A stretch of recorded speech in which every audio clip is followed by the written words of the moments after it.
சிறகடிக்க ஆசை சீரியலில் இனி என்ன நடக்க போகுது தான் பார்க்க போகிறோம்.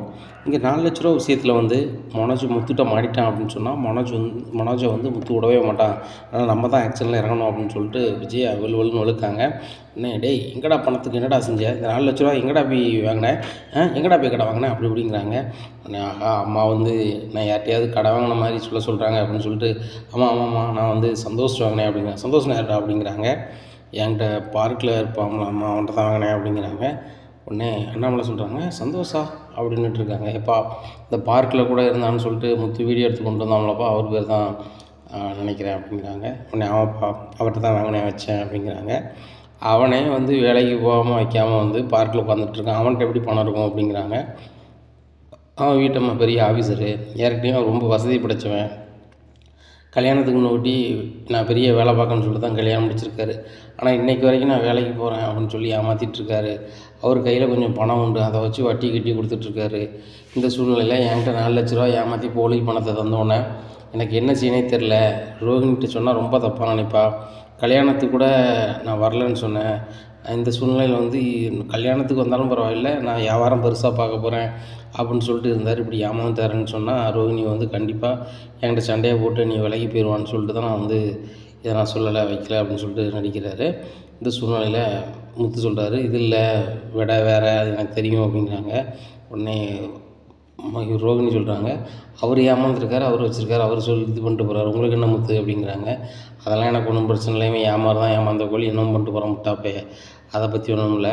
இப்போ வந்து எனக்கு இந்த நகையை வந்து வச்சு தான் இவன் வந்து இது பண்ணியிருக்கான் வச்சுருக்கான் அப்படின்னு தெரியணும் எனக்கு அப்படிங்கிறாங்க. உடனே ரோகிணி சொல்கிறாங்க ஆமாம் முத்து உங்கள் பொருள் எதுவும் காணலை அப்படின்னா அதுக்கு எல்லாமே வந்து மனோஜ் தான் பொறுப்பு. ஏன் உங்கள் செருப்பு பழைய செருப்பு காணலை அப்படின்னா மனோஜ் தான் பொறுப்பா? எதுனாலும் மனோஜ் தானே. மனோஜ் பக்கம் இழிச்சவாய் மாதிரி இருக்கோ, அவர் உங்களுக்கு அண்ணன், உங்களுக்கு மரியாதை கொடுக்க முடியலனா கூட அவர் எங்கள் வீட்டுக்கார், என் வீட்டுக்காருக்கு நீங்கள் எந்த மரியாதை கொடுக்கணுமோ அந்த மரியாதை கொடுக்கணும். எங்கள் வீட்டுக்கார் வந்து தொழில் பண்ணுறாரு, லாபமாக நட்டமாக அவர் அடைவார், அதை அவர் சமாளிப்பார். இல்லைன்னா அதை சமாளிக்கிற இடத்துல நான் இருக்கேன். அதனால் நீங்களாம் அதுக்கு கவலைப்பட தேவையில்லை. உங்கள் நகை எங்கே காணாமல் போச்சுன்னு அங்கே போய் தேடிக்கிட்டு இருங்க, தொலைச்ச இடத்துல போய் தேடுங்க முத்து. தேவையில்லாமல் வந்து மனோஜை பிடிக்கல அப்படிங்கிறதுக்காக, மனோஜை அசிங்கப்படுத்துறதுக்காக எதையாவது சொல்லிக்கிட்டு இருக்காதிங்க. ஆதாரத்தோடு வாங்க. இப்போ நீங்கள் வீடியோ பெருசாக போட்டிங்களே, இதே மாதிரி பெரிய வீடியோவாக வாங்க கொண்டு வாங்க, நான் பார்க்க தயாராக இருக்கேன் அப்படிங்கிறாங்க. ஒரு நாள் பாரு, தகுந்த ஆதாரத்தோடு உனக்கு படமாக போட்டு காமிக்க, அன்னைக்கு நீ நம்புவேன் அப்படிங்கிறாங்க. பார்த்துக்கலாம் அப்படிங்கிறாங்க. உடனே மனோஜ் சொல்கிறாரு டேய் முத்து, உன் நகையை உன் பொண்டாட்டி நகையை வந்து கவரிங்காக மாற்றினது வந்து உங்கள் அத்தை வீட்டில் போய் கேளு, அதை கேட்க துப்பு இல்லை. என்ன வந்து அது சுற்று இது சுற்றுன்னுக்கிட்டு இருக்க. அப்பா சொன்ன மாதிரி நான் தொழில் பண்ணால் லாபம் நட்டம் வர்றது இயற்கை தான், அதில் இப்படி நடந்துருச்சு, அதை நான் மேனேஜ் பண்ணிக்கிறேன். என் பொண்டாட்டி தப்பாக நினைப்பான்னு சொல்லிட்டு தான் இவ்வளோ இது பண்ணிகிட்டு இருந்தேன். நீ என்ன தப்பாக நினச்சேன்னா நினைக்கட்டேன்னே, சரியா? நான் தொழில் பண்ணது நிஜம், என்றைக்குனாலும் ஜெயிக்க போகிறேன், லட்சக்கணக்கில் வியாபாரம் பண்ண போகிறேன். அப்படி இருக்கும்போது வந்து நீ சொல்கிறது மாதிரி நான் வந்து ரொம்ப சீப்பாக இறங்கிட மாட்டேன். அதுபோக உன் பொண்டாட்டி நகை 4,00,000 வைக்கணும்னு அவசியம் இருக்குது.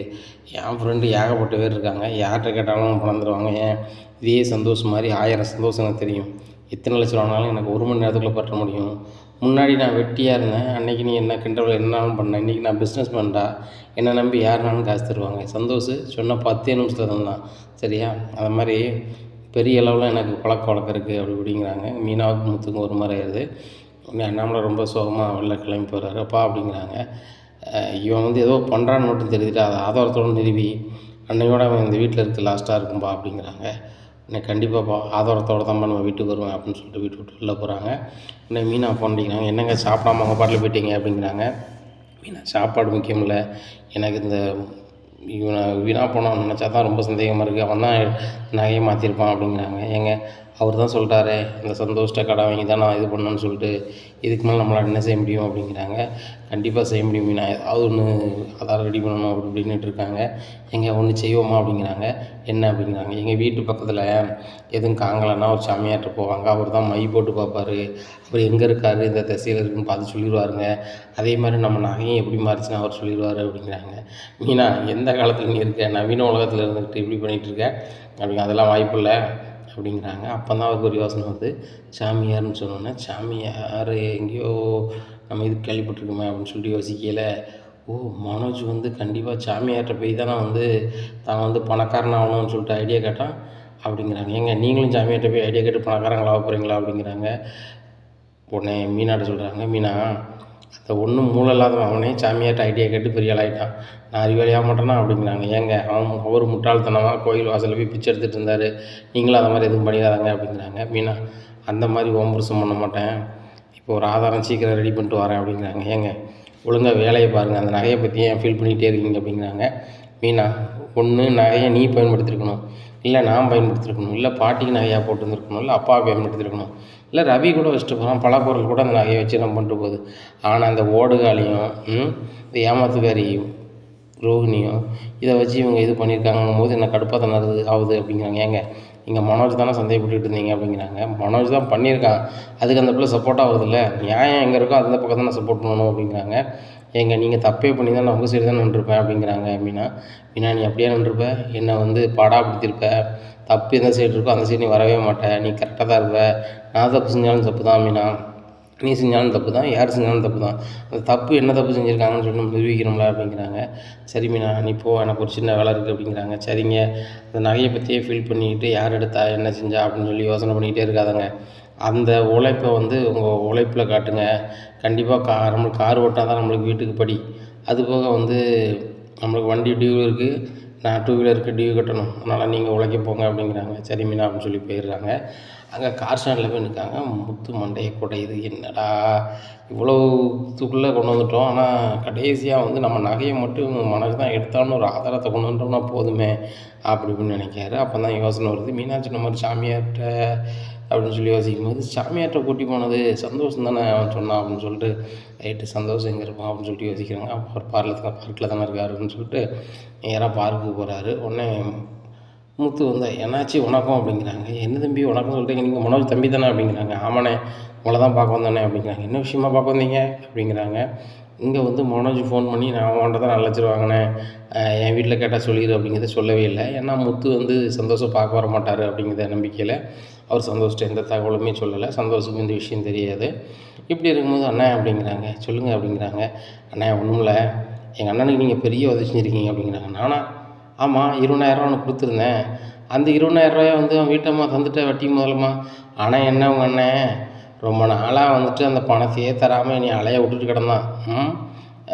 அதான் வந்து ஒரு வழியாக வீட்டில் வந்து நீங்கள் இல்லாத நேரம் போய் சொன்னேன் அவங்க அண்ணிட்ட, அண்ணி வீட்டுக்கெலாம் வராதீங்க நான் தந்துடுறேன்னு சொல்லிட்டு தேடி கொண்டு தந்துட்டாங்க 20,000.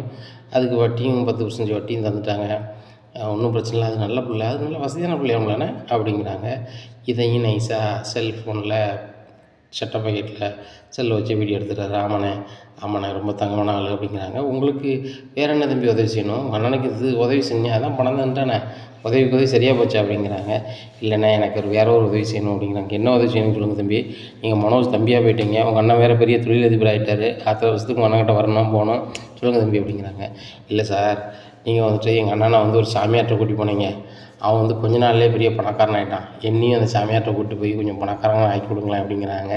அப்படி வாங்க தம்பி வழிக்கு, அப்படி வாங்க, இதை நான் பேசாமல் தொழிலாகவே பார்த்துட்டு போயிடலாம் போலையே.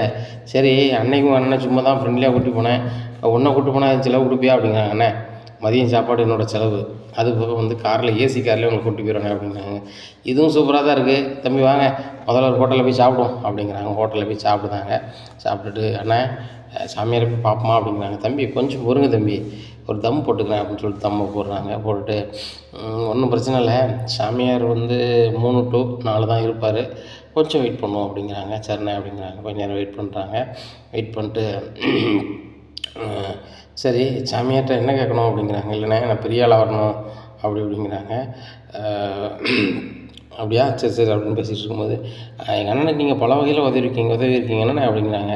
நான் ஒரு வகையிலையுமே உதவலையப்பா, 20,000 கொடுத்தேன் அவ்வளோதான் அப்படிங்கிறாங்க. அப்புறம் நீங்கள் ஒரு 4 லட்ச ரூபா கூட கொடுத்தீங்களே அப்படிங்கிறாங்க. நானா 4 லட்சமா? அந்த 4 லட்சம் வந்து நான் எங்கேப்பா கொடுக்க போகிறேன், அந்த 4 லட்ச ரூபா இருந்தால் தான் நான் வட்டிக்கு போட்டு பெரிய ஆளாகிடுவேனே.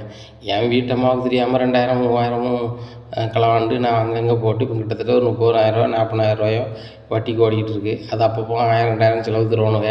என் பொண்டாட்டி பெரிய ஆஃபீஸராக இருக்கிறதுனால என்கிட்ட வந்து எவ்வளோ சம்பளம் அது இதுன்னு கேட்க மாட்டா. என் செலவுக்கு நான் வந்து இந்த 30,000 40,000 வச்சுருக்கோம்ல, இதை வட்டி கொடுத்தவங்க 2,000 3,000 வச்சு அப்படி வேலைக்கு போன மாதிரி பில்டப் பண்ணி ஓட்டிகிட்டு இருக்கேன்.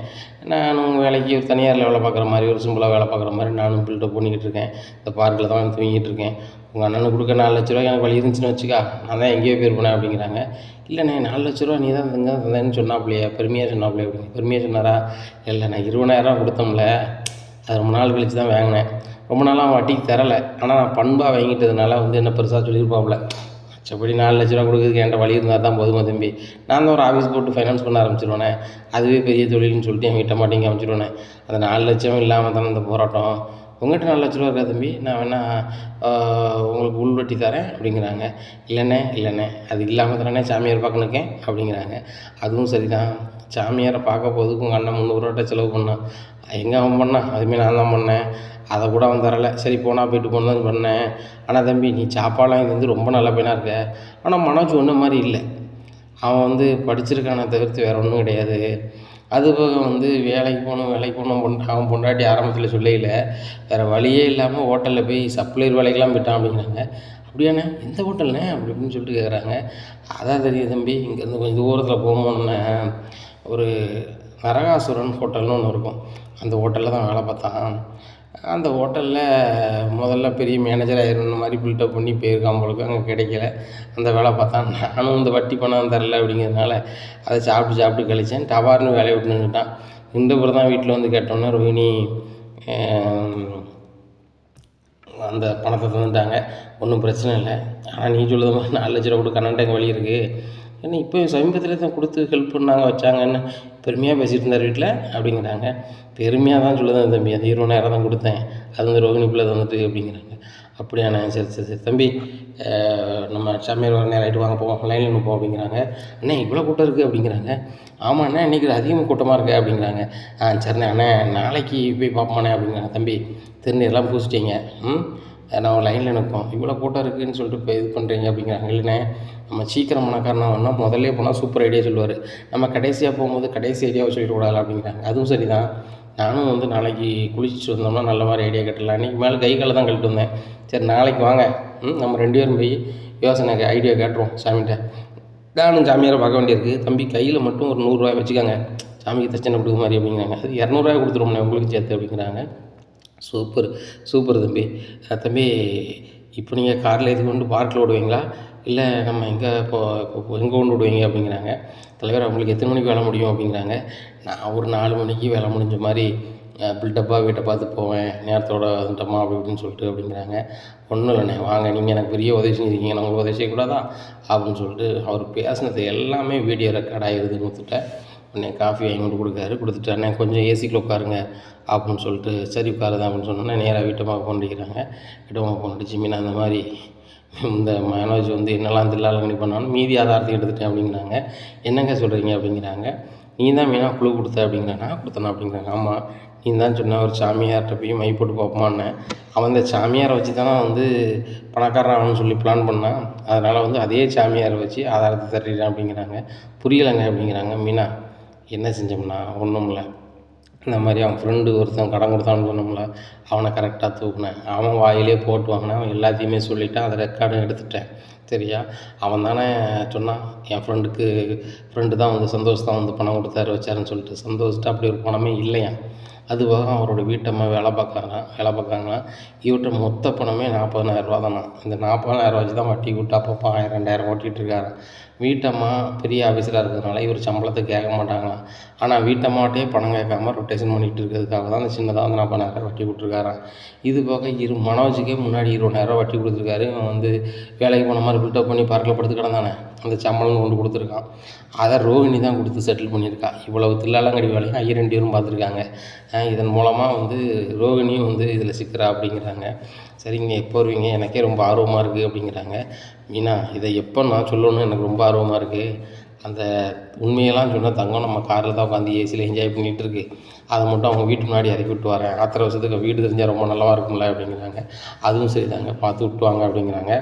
நேராக வீட்டு முன்னாடி கொண்டு விட்றாங்க. தம்பி இவ்வளோ உதவி பண்ணியிருக்கீங்க, உங்களுக்கு காசு ஏதாவது தரணும் அப்படின்னு சொல்லிட்டு தம்பி இந்த 300 ரூபாய் வச்சுக்கோங்க அப்படிங்கிறாங்க. அண்ணே நீங்கள் சாமியார்லாம் கூப்பிட்டு போனீங்க வச்சிங்க அப்படிங்கிறாங்க. தம்பி சாமியார் தான் பார்க்கலையே அப்படிங்கிறாங்க. அண்ணே நாளைக்கோ நாளான்னைக்கோ என்றைக்கோ பார்க்க தானே போகிறோம் அப்படிங்கிறாங்க. அதுவும் சரி தான். சரி தம்பி பார்த்து போய்ட்டு வாங்க. மனோஜ் தம்பியாக வேறு போயிட்டீங்க. உங்கள் அண்ணன் மனோஜ் கேட்டால் சொல்லுங்கள். அவர் பெரிய பிஸ்னஸ் மேன். அவரை நம்ம டிஸ்டர்ப் பண்ண முடியாது, அதான் உங்களுக்கு கால் பண்ணல. இல்லைன்னா நீங்கள் வந்தோடனே அவர் கால் பண்ணியிருப்பேன் அப்படிங்கிறாங்க. சரிண்ணே, அவர் பெரிய பிஸ்னஸ் மேன் தானே, அவர் டிஸ்டர்ப் பண்ணால் சரி இருக்காது. அவர் லட்சக்கணக்கில் டேர்ன் ஓவர் பண்ணுறாரு, அதனால் அவர் நம்ம டிஸ்டர்ப் பண்ண முடியலைண்ணே அப்படிங்கிறாங்க. ஆமாம் தம்பி, நாளைக்கு நீங்கள் வாங்க, நான் சாமியார்ட்ட சொல்லி உங்களையும் பெரிய குபேரன் ஆக்கி விடுதேன் அப்படிங்கிறாங்க. சரிண்ணே அப்படின்னு சொல்லிட்டு கார் எடுத்து கிளம்புறாரு. உடனே முத்து வீட்டுக்கு வந்தோடனே, மீனா வீட்டுக்கு வந்துட்டியா அப்படிங்கிறாங்க. எங்கள் பக்கத்தில் வந்துட்டுருக்கேன் அப்படிங்கிறாங்க. சரி வா நான் வீட்டு வாசலில் தான் இருக்கேன் அப்படிங்கிறாரு முத்து. மீனா வந்தவொடனே கேட்குறாங்க, ஏங்க நீங்கள் சொன்ன மாதிரி ஆதாரம் ரெடி பண்ணிட்டீங்களா அப்படிங்கிறாங்க. மீனா பக்காவாக ரெடி பண்ணிட்டேன், இப்போ நம்ம ஓடுகாலி இன்னும் வந்திருக்க மாட்டான், என்ன செய்கிறது அப்படிங்கிறாங்க. ஏங்க அவங்க வருது வரைக்கும் நம்ம பாட்டில் எதுவுமே நடக்காத போல் வீட்டில் இருப்போம், அவங்க வந்த பிறகு மாமாட்ட எப்பவும் போல் சொல்லிடுவோம் அப்படிங்கிறாங்க. அதுவும் சரி தான் மீனா, நம்ம காலையிலே தான் ஒவ்வொரு கதையும் சொல்லி நடக்கலை, இப்போ ஈவினிங் சொல்லி இந்த கதை நடக்க தான் போகுது பாரு, நம்ம நாய்க்கு அவன் என்ன பதில் சொல்லுதான்னு பார்ப்போம், இல்லைன்னா உரிச்சு உப்பை தடவிடுவோம் அப்படிங்கிறாங்க. ஏங்க இவ்வளவு அவசரப்படாமல் இவ்வளோ ஆதாரத்தை பொறுமையாக திரட்டிட்டீங்க, இங்கே பழைய முத்தே கிடையாது சரியா, அந்தளவுக்கு பொறுமையாக எல்லா விஷயத்தையும் பண்ணியிருக்கீங்க, இதையும் நீங்கள் பொறுமையாக தான் பண்ணணும் அப்படிங்கிறாங்க. மீனா நீ சொல்லதுனால தான் என் கையை நான் கட்டி போட்டு உட்காந்துருக்கேன், இல்லைன்னா வச்சுக்கோங்க அந்த மனோஜை வந்து நான் வைத்தியம் பண்ணி கரெக்டாக வந்து நானே சரி பண்ணியிருப்பேன் அப்படிங்கிறாங்க. எனக்கு தெரியுதுங்க உங்கள் கோபம், ஆனால் வந்து மாமா இப்படி இருக்க நிலைமையில் நீங்கள் 2 பேரும் வந்து சண்டை போட்டுக்கிட்டு இருந்தால் நல்லா இருக்காது, அதனால தான் இதை சொல்கிறேன். என்ன சொல்கிறேன், பொறுமையாக கேளுங்க அப்படிங்கிறாங்க. பொறுமைன்னு சொல்லி தான் மீனா வந்து நான் அப்படி சுற்றிக்கிட்டே கிடக்கேன், இல்லைனா என்னுடைய ஸ்டைலுக்கு நான் அப்படி பண்ணவே மாட்டேன் அப்படின்ட்டு இருக்காங்க. இந்த சூழ்நிலையில் பார்வதியும் விஜயாவும் கோயிலுக்கு போயிட்டு வராங்க. இவங்க என்ன வாசல்லே குசுன்னு பேசிகிட்டு இருக்காங்க, வீட்டுக்குள்ளே போகாமல் அப்படின்னு சொல்லிட்டு நினச்சிட்டு போகிறாங்க. பார்வதி கேட்குறாங்க, என்ன முத்து வீட்டு வாசல்லே பேசிகிட்டு இருக்கீங்க அப்படிங்கிறாங்க. இல்லை ஒரு புலனா விசாரணை போய்கிட்டு இருக்கு அப்படிங்கிறாங்க. உடனே பார்வதி ஆகா நம்மகிட்ட எதுவும் கேட்பாங்கன்னு நினச்சிக்கிட்டு, விஜயா நீ போய்ட்டு வா எனக்கு ஒரு வேலை இருக்குது அப்படின்னு சொல்லிட்டு வெளில கிளம்புறாங்க. பார்வதி நீ எங்கே போகிற, போவான்டாங்க வா அப்படிங்கிறாங்க. உடனே எதுக்கு விஜயா நீ அனுப்ப மாட்டேங்க அப்படிங்கிறாங்க. நீ வந்து நான் இல்லைன்னா உழம்பிடுவேன், நீ பேசாமல் என் கூட வீட்டில் வந்துரு, அவங்க 2 பேரும் ஏதோ பிளான் பண்ணிகிட்ருக்காங்க, என்ன நடந்துச்சு ஏது நடந்துச்சுன்னு உன்கிட்ட துருவி கேட்பாங்க, நீ எதையாவது உழம்புனையோ அவ்வளோதான் அப்படிங்கிறாங்க. இல்லை நான் ஒன்றும் சொல்லலை அப்படிங்கிறாங்க. இந்த சூழ்நிலையில் பார்வதிக்கு ஒரு ஃபோன் வருது. ஃபோன் வந்தோன்னே இந்த மாதிரி சந்தா கட்டணும்னாக்கா நீங்கள் உங்கள் பாட்டில் இருக்கீங்க அப்படிங்கிறாங்க. மறந்துடுச்சு இன்றைக்கி வெள்ளிக்கிழமைனே எனக்கு மறந்துட்டு அப்படிங்கிறாங்க. ஏக்கா ஒன்றும் இல்லை உங்கள் வீட்டுக்கு முன்னாடி தான் இருக்க வாங்க அப்படிங்கிறாங்க. ஏம்மா வீட்டில் பூட்டை பாரு, வீடு பூட்டி போட்டுக்கு வந்துட்டேன், நான் சந்தா தரதுக்கு நான் ஏன் அப்படி இருக்க போகிறேன், மகளிர் சுய குழுவில் நான் தான் பொறுப்பில் இருந்தேன், இப்போ எனக்கு வயசாகிட்டோன்னு தான் பொறுப்பே மாற்றி விட்டேன், பணம் தரணும், சரி நான் வாரேன் அப்படின்னு சொல்லிட்டு வீட்டுக்கு போகிறாங்க. வீட்டுக்கு போனோடனே பார்வதி ஃபோன் அடிக்காங்க. பார்வதிக்கு ஃபோன் அடிக்கிறாங்க விஜயா. எங்கே போகிற அப்படிங்கிறாங்க. நான் தான் சொன்னேனே சுய உதவி குழுவுக்கு நான் பணம் கொடுக்கலன்னா அவங்க வந்து பெரிய பிரச்சனை பண்ணுவாங்க, நான் வந்து அவங்ககிட்டலாம் பேச்சு கொடுக்க மாட்டேன், கிளம்புறேன் அப்படின்னு சொல்லிட்டு ஒரு ஆட்டோ பிடிச்சி வீட்டுக்கு போகிறாங்க. உடனே முத்து சொல்கிறாரு, மீனா நீ ஒன்றும் இல்லை நீ வீட்டுக்கு போ, நானும் வந்து வீட்டுக்கு வரது மாதிரி வாரேன், வந்துட்டு பார்வதி அத்தை விட்டு நைஸாக போகிறேன், இப்போ நான் வந்து நம்ம போகிறோம்னா நேராக பார்வதி அத்தைக்கு ஃபோன் அடிப்பாங்க, அம்மா சரி வராது அப்படின்னு சொல்லிட்டு, அதுவும் சரிதாங்க அப்படிங்கிறாங்க. வீட்டுக்கு வந்த மாதிரி வராங்க. அப்போ வீட்டுக்கு பின்னாடிக்கு ஓடி போய் நைஸாக கார் எடுத்துகிட்டு நேராக பார்வதி வீட்டுக்கு போகிறாங்க. அங்கே சந்தா பணம் பிரிக்கிறவங்க எல்லாருமே கதவை திறந்துட்டு உள்ளே பேசிகிட்டு இருக்காங்க. டவார்னு முத்து உள்ளே போயிடுறாரு. பார்வதி வந்து விஜயாவுக்கு ஃபோன் அடிக்கிறதுக்குள்ளே முத்து வீட்டுக்குள்ளே போயிடுறாங்க. என்ன முத்து வந்திருக்க அப்படிங்கிறாங்க. ஒன்றும் இல்லை தவங்கிட்ட தான் பேசணும் வந்தேன் அப்படிங்கிறாங்க. அப்படியாப்பா அப்படிங்கிறாங்க. சந்தாக்காரங்க நான் போய்ட்டு வரேங்க, பணம்லாம் வாங்கிட்டோம் வச்சிட்டோம், உங்களுக்கு இன்னும் 3 டியூ இருக்குது, கரெக்டாக கொடுத்துருங்க, இல்லைன்னா வந்து அடுத்த லோன் மேனேஜர் தரமாட்டா இருக்கா அப்படிங்கிறாங்க. கண்டிப்பாக நான் தந்துடுவேன், என் பையன் என்கிட்ட இல்லை, எனக்கு வந்து பெரிய உதவிகரமாக இருக்குதுன்னா இந்த சுய உதவி குழுவில் வரக்கூடிய பணம் தான், அதை வச்சு தான் நான் ரொட்டேஷன் பண்ணிகிட்ருக்கேன், அதை நான் கொஞ்சம் கொஞ்சமாக கட்டிக்கிட்டு இருக்கேன், ஏன்னா அதனால் நீ ஏமாற்றிடாதீங்க, நான் தந்துடுறேன் வச்சிடுறேன் அப்படிங்கிறாங்க. சரி அப்படின்ட்டு போகிறாங்க. அத்தை அப்படிங்கிறாங்க. சொல்லுங்கப்பா அப்படிங்கிறாங்க. யாரையுமே ஏமாற்றக்கூடாதுன்னு நீங்கள் சொல்கிறீங்க, நீங்கள் மட்டும் ஏமாற்றலாமா அத்தை அப்படிங்கிறாங்க. நீ என்னப்பா ஏமாற்றினேன் அப்படின்னு சொல்கிறாங்க. இல்லை அத்தை உங்களுக்கு தெரிஞ்ச உண்மையை நீங்கள் சொல்லணும்ல அத்தை, அதுபோக வந்து நீங்கள் தான் என்னை சின்ன வயசில் சொல்லி தந்தீங்க, போய் சொன்னால் பாவம் வாயில் புழு வச்சுருவோம் அப்படிலாம் எங்கள் வீட்டில் அவன்கிட்ட சின்ன வயசில் சொல்லி தந்த ஞாபகம் இருக்குது, அதனால் நான் இன்றைக்கி வரைக்கும் போய் சொல்ல முயற்சி பண்ணதில்லை, அப்படி என்னை அறியாமல் நான் சொல்லியிருந்தால் கூட யாருக்கும் இந்த கஷ்டம் வந்துடக்கூடாதுன்னு தான் ஆனால் வந்து இந்த நகை விஷயத்தில் நான் எவ்வளோ கஷ்டப்படுறேன், என் பொண்டாட்டி நகை வந்து எவ்வளோ சிறுக சிறுக அவங்க வீட்டில் சேர்த்தது, அது போக எங்கள் அப்பாவும் எங்கள் அம்மாவும் எங்கள் அப்பாவும் எங்கள் பாட்டியும் இவ்வளோ கஷ்டப்பட்டு அந்த நகையை வாங்கினாங்க. அதை எப்படி என் பொண்டாட்டி போட்டிருந்தா, என் பொண்டாட்டி என்ன வீம்பில் கலத்தி எங்கள் அம்மாட்ட நகையை கொடுத்தா, எல்லா விஷயமும் உங்களுக்கு தெரியும் நீங்கள் எங்கள் வீட்டிலேருந்து அடுத்த ஆள் கிடையாது, 100% உங்களுக்கு தெரியும். அதனால் தயவுசெய்து உண்மையை சொல்லுங்கள் அப்படிங்கிறாங்க.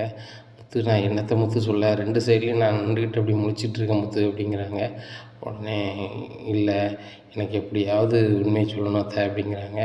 இல்லை சொன்னால் நான் பெரிய பிரச்சனையாயிரும் முத்து, விஜயாண்ட இவ்வளோ நாள் நட்பில் இருக்கா, பேச்சை விட்ருவா அப்படிங்கிறாங்க. அவங்ககிட்ட நான் கேட்க போகிறதே இல்லை எனக்கு தெரியணும் அப்படிங்கிறாங்க. உடனே என்னப்பா நீ இப்படி சொல்கிற அப்படிங்கிற, ஆமாத்த வேறு வழி இல்லை சொல்லுங்க அப்படிங்கிறாங்க. உடனே செல்ஃபோனில் வீடியோவை தட்டிக்கிறாரு. எப்பாங்க பாரு, மனோஜும் விஜயாவும் தான் நகையை மாற்றினாங்க, எனக்கு 100% தெரியும் என்ன அப்படிங்கிறாங்க. இது எப்படி தான் உங்களுக்கு தெரியும் அப்படிங்கிறாங்க. அவங்க நகையை மாற்றினது வச்சதெல்லாம் தெரியாது, ஆனால் இங்கே வந்து பேசிக்கிட்டாங்க. விஜய் என்னையை பார்க்க வந்திருந்தா, திடீர்னு ஓடி வந்தான் மனோஜ் வந்து, ஏம்மா நம்ம மாட்ட போகிறோமா அப்படின்னா. உடனே என்னடா மாட்ட போகிறோம் அப்படின்னு சொல்லிட்டு விஜயா கேட்டாங்க. கேட்கும்போது இல்லைம்மா முத்துக்கும் மீனாவும் திடீர்னு வந்து அப்பாட்ட நகை கேட்டிருப்பாங்க போல், அவங்க வந்து அப்பா வந்து நீ வந்தோடனே வாங்கி தரேன்னு சொல்கிறாரு அப்படிங்கிறாங்க. என்னடா சொல்கிறேன், நம்ம மாட்டிக்குவோம் போலையே, அந்த நகையை எப்படியாவது திருப்பி கொண்டு வாடா அப்படிங்கும்போது, அம்மா அந்த நகையை நான் வந்து கடை பிரச்சனைக்கு வந்து அடகு வைக்கலாமா, விற்றுட்டம்மா அப்படிங்கிறாங்க. என்னடா சொல்கிற லூசுப்பையில், நீ வந்து என் நகையை வச்சுனா திருப்பி கொண்டு வாடா அப்படிங்கும்போது டபார்னு விஜயாவை இது பண்ணிவிட்டு, சரி நான் தங்க நகைலாம் அவளுக்கு எது கொடுக்கணும், நீ கவரிங் நகை வாங்கிட்டு வா அப்படிங்கும்போது தான் மனோஜ் கவரிங் நகை வாங்கிட்டு வந்து அந்த நகையை கொடுக்கும்போது மாற்றினது. ஒன்று நல்லா நினச்சிப்பார், முதல்ல வந்து பார்சல் மாறிச்சு, அதை மீனா கொண்டு போய் அதை மாற்றிருக்கிறான். சரியா, இதே மாதிரி வந்து உங்கள் வீட்டில் நடந்த ஒரு நினைவு இருக்கா அப்படிங்கிறாங்க. ஆமாம், மீனா வந்து நான் வண்டி ஓட்டு ரெஸ்ட் எடுக்கணும்னு நினைக்கையில சங்கரா மீன் வாங்க போனான், அப்போ அந்த பை மாதிரி மனோஜ் தூக்கிட்டு போயிட்டான். அந்த கடையில் போய் அவன் கொட்டியிருப்பான் போல், அது வந்து மறுபடியும் நாரி இருக்குது, மறுபடியும் வந்து தான் மாற்றி கொண்டு போயிருக்கான். இதெல்லாம் நடந்துட்டு உனக்கு நினைவு இருக்கா அப்படிங்கிறாங்க. உடனே ஆமாம் அப்படின்னு சொல்லிட்டு ரைட்டு, அப்போ அந்த நகை கடையில் நம்ம கேட்டால் அவனை பார்த்தா தனியாக தெரியுமே அப்படின்னு சொல்லிட்டு, சரித்த ரொம்ப நன்றி ஆனால் அவங்க 2 தான் மாற்றினான்னு நீங்கள் சொன்னது ரொம்ப நன்றி அப்படிங்கிறாங்க. உடனே சரித்த போய்ட்டு வரேன் அப்படின்னு சொல்கிறாங்க. இங்கே பாரு முத்து, நான் சொன்ன விஷயம் எதுக்கும் தெரிய வேண்டாம் அப்படிங்கிறாங்க. உடனே அதை என்ன மன்னிச்சுக்கோங்க, உங்கள் ஆதாரத்தை வச்சு வீட்டில் பேசலான்னு சொல்லி தான் செல்ஃபோனில் ரெக்கார்ட் எடுத்தேன், ஆனால் வந்து அதை நான் பயன்படுத்த போகிறதில்ல உங்கள் முன்னாடி அழிச்சிடுறேன்னு சொல்லிட்டு அழிச்சிடுறாங்க. ரொம்ப நன்றிப்பா, ஏன்னா இந்த உண்மை வந்து என்றைக்குலாம் உனக்கு தெரிய வரும், அன்னைக்கு நீ மனோஜையும் உங்கள் அம்மாவையும் நீ கண்டிப்பாக வந்து ஏதாவது பண்ணணுன்னு எனக்கு தெரியும். ஆனால் வந்து நானும் ஏதோ சொல்லி நான் தான் பண்ணணுன்னு சொன்னால் என் நட்பு கெட்டு போகும், அதனால தான்ப்பா சொல்ல முடியல. நீனும் சின்ன வயசுலேருந்தே நான் தூக்கி வளர்த்துக்குள்ள உங்கள்கிட்ட ஓரளவுக்கு மேலே என்னால் மறைக்க முடியலப்பா அப்படிங்கிறாங்க. நீங்கள் எனக்கு குழு கொடுத்ததுக்கே போதும் நகைக்கடையில் போய் அவன் நகையை விற்க போகையில் மீனை கொண்டு போட்டிட்டாங்க நான் அரிச்சின்னு சொல்லி தெரியும். அப்படி இருக்கும்போது அந்த கடைகளை கண்டிப்பாக இந்த சென்னை சிட்டிக்குள்ளே கண்டிப்பாக என்னால் விசாரிக்க முடியும் அப்படிங்கிறாங்க. அப்போ தான் யோசிக்கிறாங்க, நகை கடைக்கு மெயினாக வந்து அவன் எங்கே போயிருப்பான் அப்படின்னு சொல்லி யோசிக்கிறாங்க. அவன் கடையிலேருந்து நம்ம வீட்டுக்கு போகிற தூரத்தில் இந்த நகை கடை இருக்குது அப்படின்னு சொல்லிட்டு மைண்டில் பார்க்கும்போது அவர் ஒரு 7-8 கடை போடுது. 7-8 கடையில் வந்து பெரிய கடையில் வந்து போக மாட்டான், நார்மலான கடைக்கு தான் போயிருப்பான் அப்படின்னு சொல்லிட்டு மைண்டுக்கு வருது. அப்போ அதில் ஃபில்ட்ரு பண்ணுறாரு. அப்போ ஒரு 6 கடை, 6 கடையில் நம்மளுக்கு தெரிஞ்ச கடை, நம்ம ஃபேமிலிக்கு தெரிஞ்ச கடை எத்தனை கடை இருக்குது அப்படின்னு சொல்லிட்டு பார்க்குறாங்க. அப்போ 3 கடை அப்படின்னு சொல்லிட்டு அவன் இந்த 3 கடையில் தான் எதில் ஒரு கடையில் அவன் வந்து கண்டிப்பாக விற்றுருப்பான் அப்படின்னு மைண்டுக்கு வராரு. இந்த சூழ்நிலையில் ஒவ்வொரு கடையாக விசாரிக்கிறாரு. அந்த கடையில் போய் விசாரிக்கிறாரு. இந்த மாதிரி மனோஜ்னு சொல்லிட்டு நகை கொண்டு கொடுத்தாரா அப்படிங்கிறாங்க. அப்படிலாம் யாருன்னே தெரியாது, நாங்கள் யார் ஐடி குரூப் வாங்குறதில்ல, பொருள் கரெக்டாக இருந்தால் வாங்கிக்குவோம் அப்படிங்கிறாங்க. இல்லை நகைன்னு கொண்டு வந்துட்டு மீனை முதலேருந்து கொட்டினாரு அப்படிங்கிறாங்க. இல்லை அப்படிலாம் யாரும் வரல அப்படிங்கிறாங்க. 2வது கடையிலையும் கேட்குறாங்க, அப்படி யாரும் வரல அப்படின்றாங்க. 3வது கடையில் போய் கேட்குறாங்க, இந்த மாதிரி தங்க நகையை விற்கணும்னு சொல்லிட்டு மீனை கொண்டு தட்டினவங்க யாரும் வந்து நகையை விற்றாங்களா அப்படின்னு கேட்குறாங்க. ஆமாம் தம்பி, ஆமாம் அதெல்லாம் கேட்குறீங்க, நீங்கள் யார், இங்கே தான் விற்றாப்புல அப்படிங்கிறாங்க. அப்படியா அப்படின்னு சொன்னோடனே செல்ஃபோன் கேமரா ஆன் பண்ணியிருந்தாங்க. உடனே சட்டப்பையில் இது இருக்குது, ஆமாம் தம்பி இங்கே தான் கொண்டு விற்க வந்தார், அவர் உங்களுக்கு யார் அப்படிங்கிறாங்க. அவர் எங்கள் அண்ணாச்சி தான், வேறு கொஞ்சம் நகை வீட்டில் இருக்குது, அதான் விற்கலான்னு பார்த்தோம் அப்படிங்கிறாங்க. ஆமாம் தம்பி உங்கள் அண்ணாச்சா, அவர் நகையை கொண்டு வர இதுக்கு பதிலாக மீனை கொண்டு போட்டிட்டார், கடையே நாறிட்டு, அதுக்கப்புறம் கடையெல்லாம் கழுவி விட்டு வச்சு செண்டு அடித்த பிறகு தான் தொழில் பண்ணோம், அதுக்கப்புறம் நகையை கொண்டு அண்ணாச்சி கொடுத்தாரு. கொடுத்த உடனே அதை நாங்கள் வாங்கிக்கிட்டு எப்பா நீ சொன்ன மாதிரி அடவு வைக்கிறதுக்கு செட் ஆகாது, நீ கேட்குற பணத்துக்கு 4 லட்ச ரூபாய்க்கு 3 லட்ச ரூபா தான் வரும், அதனால் நீ வந்து விற்கனா அந்த பணம் தரம்மான்னு சொன்னோம். அந்த சிலை விற்றுருதான்னு சொல்லையில் அதை வாங்கி உருக்கிட்டோம். மறுநாளே எனக்கு ஃபோன் பண்ணி இந்த மாதிரி அதே நகை வேணும்னு சொல்லிட்டு ஃபோன் அடித்தார். தம்பி உருக்குன அப்புறம் நகை எப்படி வரும்னு சொல்லிட்டேன், அந்த மாடலாவது இருக்கா அப்படின்னு கேட்டார். இந்தனப்பா ஃபோட்டோ எடுத்த அப்படின்னு சொல்லிட்டு சொன்னேன். அப்புறம் தான் வந்துட்டு ஃபோனை வச்சார். அதுக்கப்புறம் இன்னும் இது இல்லை, அவரும் பரவாயில்லையே அவர் நல்ல கஸ்டமராக இருப்பார், ஒவ்வொருத்தரையும் அனுப்புகிறாரு அப்படிங்கிறாங்க. ஆமாண்ணாச்சி நானும் வீட்டிலேருந்து நான் கேட்டு வரேன் அப்படிங்கிறாங்க. சரி தம்பி நீங்களாவது உங்கள் அண்ணாச்சி மாதிரி மீனை கொண்டு கொட்டாமல் இருங்க, இல்லை அவர் சங்கரா மீனை கொண்டு கொட்டினாங்க, நீங்கள் வேறு எந்த மீனை கொண்டு கொட்டுறாங்கன்னு சொல்லி சிரிச்சுக்கிட்டே சொல்கிறாங்க. இல்லைனாச்சி நான் கொண்டு வரேன் அப்படின்னு சொல்லிட்டு அதெல்லாம் ரெக்கார்ட் பண்ணிக்கிறாரு. ஃபுல்லுமே ரெக்கார்ட் பண்ணிவிட்டு நேராக வீட்டுக்கு போகிறாரு. வீட்டுக்கு போனோன்னே கதவை திறக்கிறாங்க. கதவை திறக்கும்போது மீனை வந்து கதவை திறந்து விட்டுதாங்க.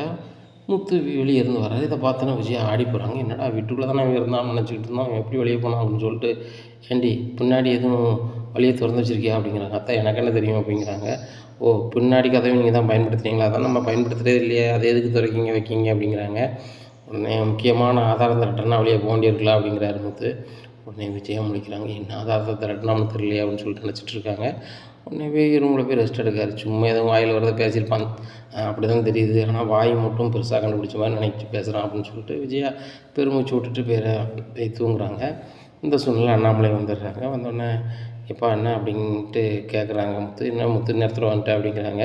இல்லைப்பா மனசுக்கே சரியில்லை அப்படிங்கிறாங்க. அந்த நகையை நினச்சி தான் ஃபீல் பண்ணிகிட்ருக்கேன் அப்படி முத்து, என்றைக்காவது உண்மை தெரிய தானே போகுது, என்றைக்கு நம்ம பார்த்துக்கலாம் அப்படிங்கிறாங்க. கண்டிப்பாப்பா என்றைக்காவது உண்மை தெரிய தான் போகுது அப்படி அப்படின்ட்டு இருக்காங்க. இந்த சூழ்நிலை சுருதி ரவியும் வேலைக்கு போய்ட்டு வந்துடுறாங்க. மனோஜும் ரோகிணியும் வேலைக்கு போய்ட்டு அதேமாதிரி வந்துடுறாங்க. வந்தோடனே கேட்குறாங்க ரோகிணி, அத்தை இன்றைக்கி என்ன சாப்பாடு அப்படிங்கிறாங்க.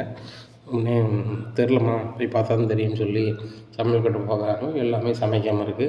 ஏய் என்னடி நினச்சிட்ருக்க, சமையல் பண்ணல ஒன்றும் பண்ணல அப்படிங்கிறாங்க. அத்தை நான் வந்து இன்றைக்கி வேலை ஃபுல்லாகிடுச்சு, என்னால் பண்ண முடியல அப்படிங்கிறாங்க.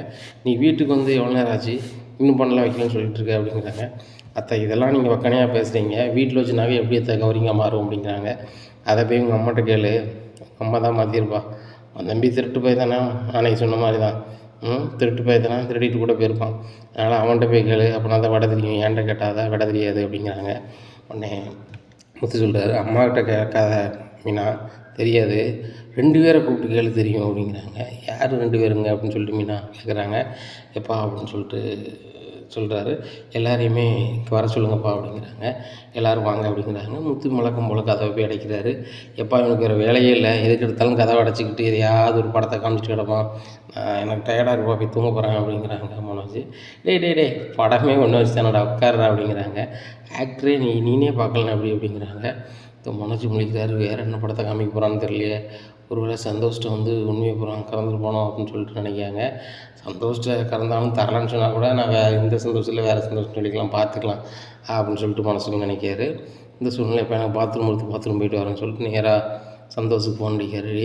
என் தம்பி இது வந்தானா அப்படிங்கிறான். வந்தார், அந்த சாமியார்கிட்ட கூட்டி போன்னு சொன்னார் அப்படிங்கிறாங்க. வேற ஒன்றும் இல்லையா, சாமியார்கிட்ட கூட்டி போன்னாங்க. எங்கள் அண்ணா வந்து பெரிய பணக்காரன் ஆகிட்டான், நானும் பெரிய பணக்காரனாகணும், அதனால் வந்து இந்த சாமியார்கிட்ட கூப்பிட்டு போகணுன்னு சொன்னாங்க.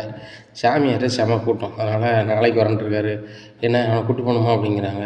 சரி சாமியார்கிட்ட பார்க்கணுன்னா பார்த்துட்டு வேறு எதுவும் சொல்லாத அப்படிங்கிறாங்க. நான் என்ன சொல்ல போகிறேன் அப்படின்னு சொல்லிட்டு ஒரு ஃபோனை வச்சிடுறாங்க. அப்போ தான் அவர் பெருமூச்சு வருது. அப்பா அவனும் ஒன்றும் சொல்லலை, இந்த லூசு பையன் முத்து ஒன்றும் கேட்கல, சாதாரண டிரைவரெல்லாம் உண்மையாக கண்டுபிடிச்சி நான் 4 டிகிரி படித்தவன், நான் பெரிய பிஸ்னஸ் பண்ணிங்கலாம் எதுவும் பண்ணிட முடியுமா அப்படின்னு சொல்லிட்டு மறுபடியும் காலுக்கு வராங்க. உடனே எங்கடா போனேன் பீதியில் அப்படின்னு கேட்குறாரு முத்து. எனக்கு என்னடா பீதி, தப்பு செஞ்சு அதான்டா நான் பயப்படணும் அப்படின்ட்டு இருக்காங்க. உடனே அண்ணாமலை சொல்கிறாங்க, முத்து எல்லாருக்கும் வேலை இருக்குது, ரெஸ்ட் எடுக்கணும், நீ வந்து என்னென்னு சொல்லு அப்படிங்கிறாங்க. எப்பா இந்த காணொலியை பாருங்கள் அப்படிங்கிறாங்க. டிவியில் போட்டு விடுதாங்க அந்த வீடியோவில் மனோஜ் வராரு. வந்தோடனே என்னடா மனோஜ் ஃபோட்டோ வருது அப்படிங்கிறாங்க. இல்லைப்பா முதல் ஃபோட்டோ வந்து எடிட் பண்ணதில் அவரை வச்சு இந்த கதை வருது அப்படிங்கிறனால தான் அவர் ஃபோட்டோவை எடிட் பண்ணியிருக்கேன், மற்ற இதை பாருங்கப்பா அப்படிங்கிறாங்க. பார்க்கும்போது நகைக்கடைக்காரர் பேசுது அப்படியே வீடியோவாக வருது. இந்த மாதிரி ஒரு நபர் வந்தார், அவர் பேர் மனோஜ், அவர் முதல்ல கொண்டு நகையை விற்கிறதுக்கு மீனை கொண்டு வந்து தட்டிட்டார். மீனை தட்டினவுடனே நாங்கள் எல்லாம் சத்தம் போட்டோம். அதுக்கப்புறம் மறுபடியும் நகையை கொண்டு கொடுத்தாரு, அவர் விற்றுட்டு போயிட்டார். அதுக்கப்புறம் வந்துட்டு அதை வந்து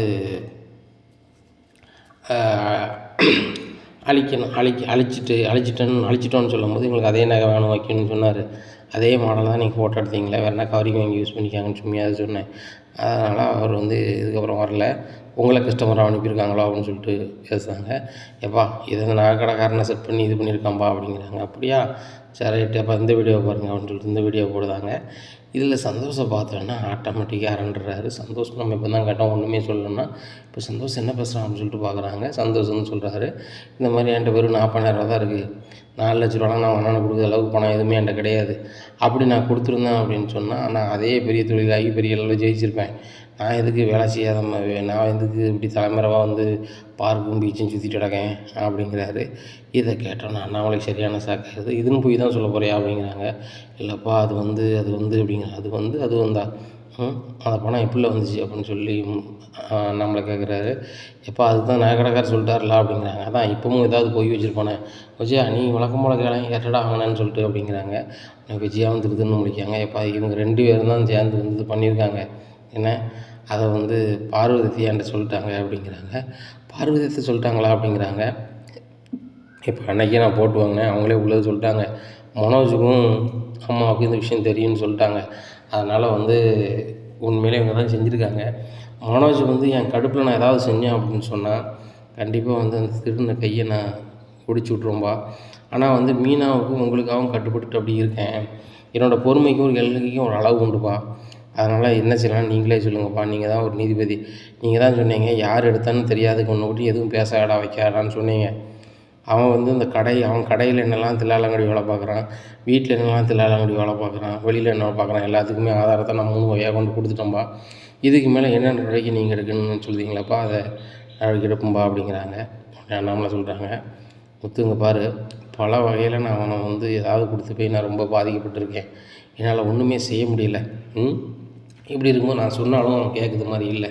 நீ பேசாமல் என்ன செய்யணும், போலீஸில் போய் கம்ப்ளைண்ட் பண்ணு, அவங்க சட்டப்படி நடவடிக்கை எடுக்கட்டும்.